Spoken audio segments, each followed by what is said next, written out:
Good afternoon, I'm Mario Becker, founder and CEO of Das Family Office, a Singapore-based multifamily office licensed by MAS. In the following video, I'm summarizing the events of the first quarter and describe the current situation a bit. I hope you're finding that useful.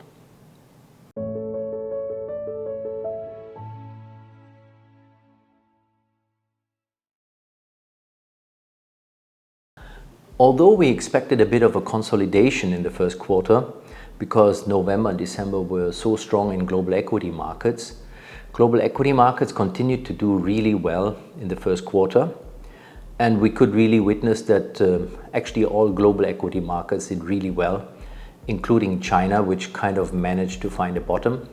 Even India and global tech stocks and global high quality stocks, which we found very expensive at the end of the year and do still find very expensive, also had a very good first quarter and were effectively market leaders such as they were in November and December. Where we saw a bit of a problem was in global bond markets, investment grade bond markets, government bond markets, and especially long duration bonds with 10-year, 20 and 30-year duration. They were really suffering. So that was a bit of a disappointment for investors who were prepared to buy long-dated bonds.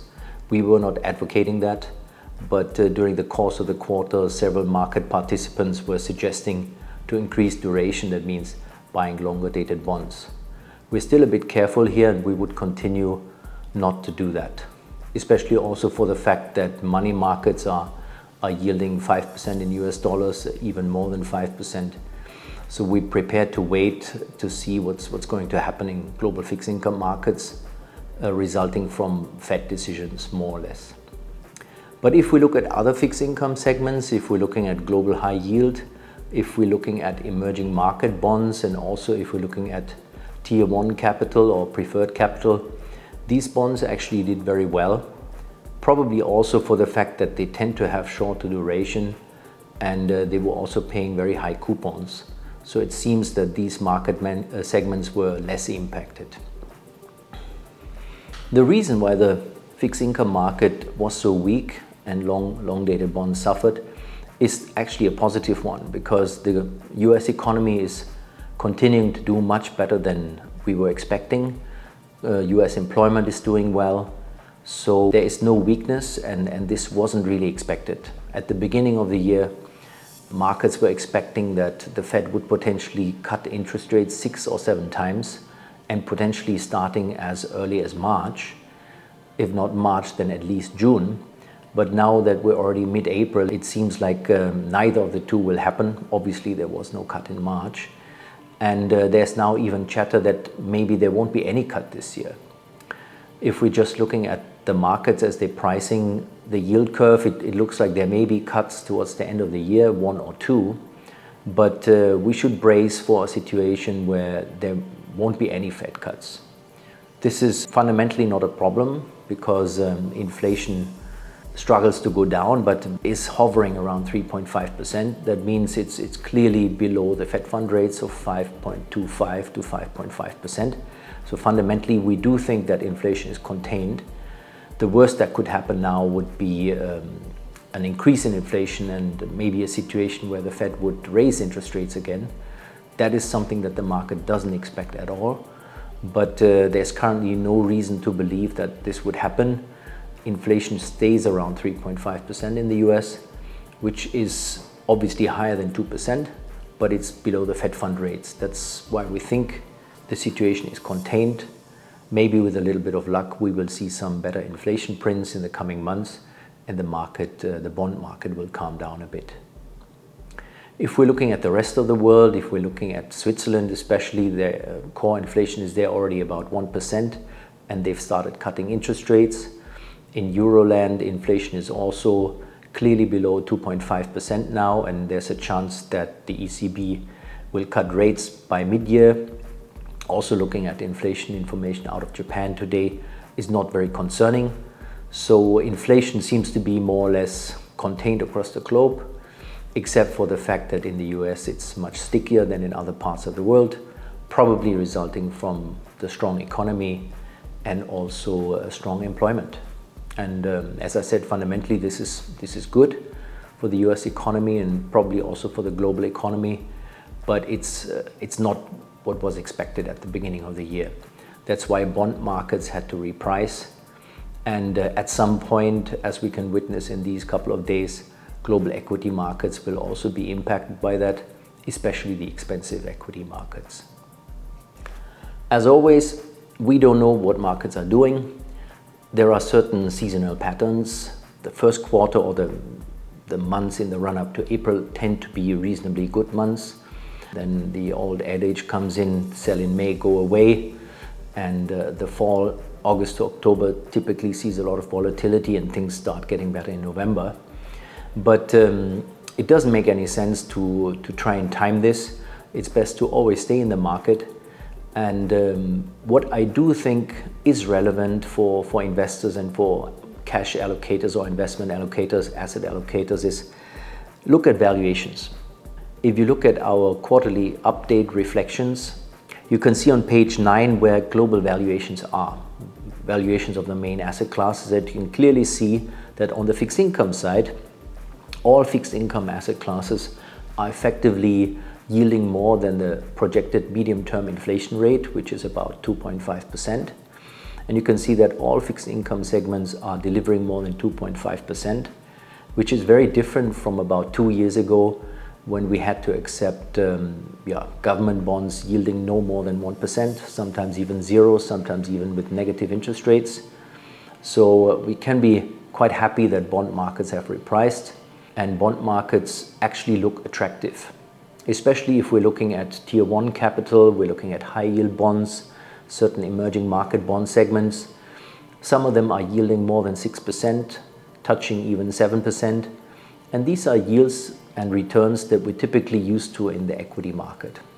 So I think, especially now that bond markets have repriced, 10-year treasuries have gone up from 3.75% to back to about 4.6%. We can say that across the board, somebody who wants to put fixed income in his portfolio finds an attractive market. That said, yes, 10-year treasuries are now yielding 4.6 again, and 30-year treasuries about 4.9%. If inflation remains sticky, this may not be enough. So my preference at this point in time, especially if I'm talking to clients, I'm avoiding these very long duration bonds, and I try to prefer, well, we more or less stick with short duration investment grade bonds. We're staying with the money market. We like floating rate notes, investment grade floating rate notes. Many of them are yielding more than 6%. So we're actually getting paid to wait. It's actually a wonderful situation. We haven't had this for a long time. So it definitely pays to not be overly risky, not be too aggressive, and get paid. So we're actually staying with short duration bonds, staying with money market investments, and to some degree we're adding preferred capital and tier 1 capital because yields are attractive.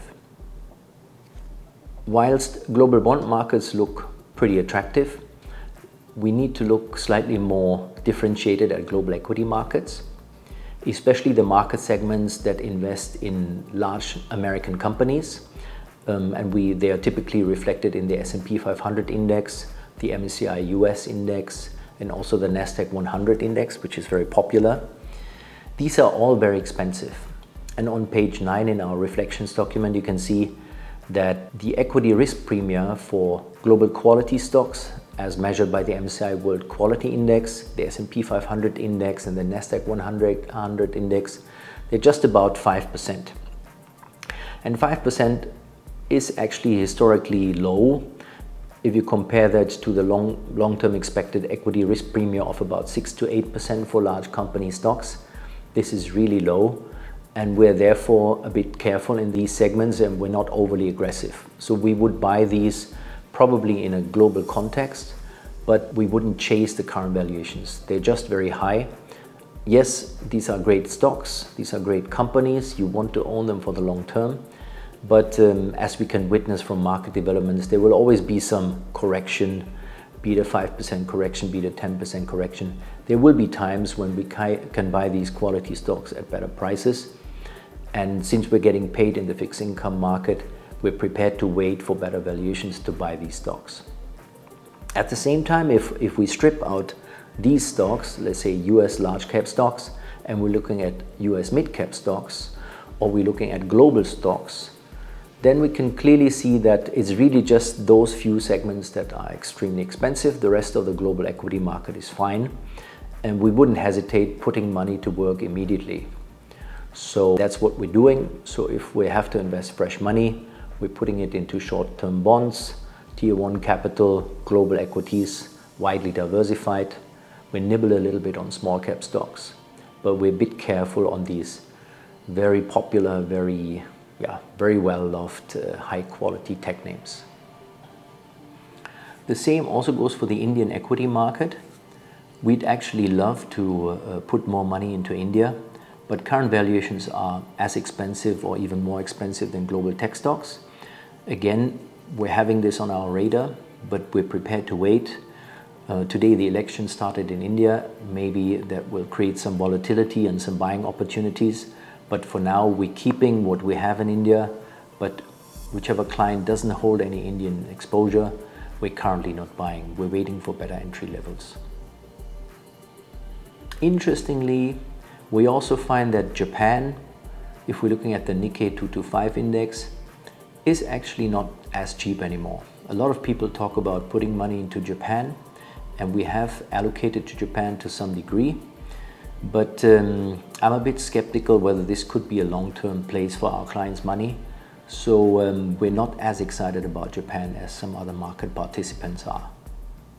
A lot of people are now worried about, obviously, the war in Ukraine, but also the war in Gaza and today's action of Israel against Iran. A couple of days ago, we had action from Iran against Israel. These are all big problems, and obviously we want this to change. But financial markets tend to only respond in the short term on political developments. This should not determine our asset allocation decisions, our investment decisions. Such situations can be a catalyst for corrections. And what we currently see is basically that global tech stocks are selling off a little bit. And that's not necessarily because of the events, but that's because a lot of people are sitting on big profits, and they're happy to take profits because there's more uncertainty, valuations are high. So this is not something to be overly worried about. Obviously, we're worried about the situation and the people in these countries, but we should not let such events change our portfolio allocation decisions, because this can hurt us in the long term. With this, I'm leaving you for a wonderful spring. Don't be overly worried by the current political situation. It should not have an impact on your asset allocation decisions. Please only change your portfolios if you really have changes in your life situation, if things change, if you need your money faster than you expected. Don't let political situations or fear or volatility drive your investment decisions. Stay the course. This has worked for us in the long term, and this will definitely also work for you. Have a wonderful spring. Yours, Mario Becker.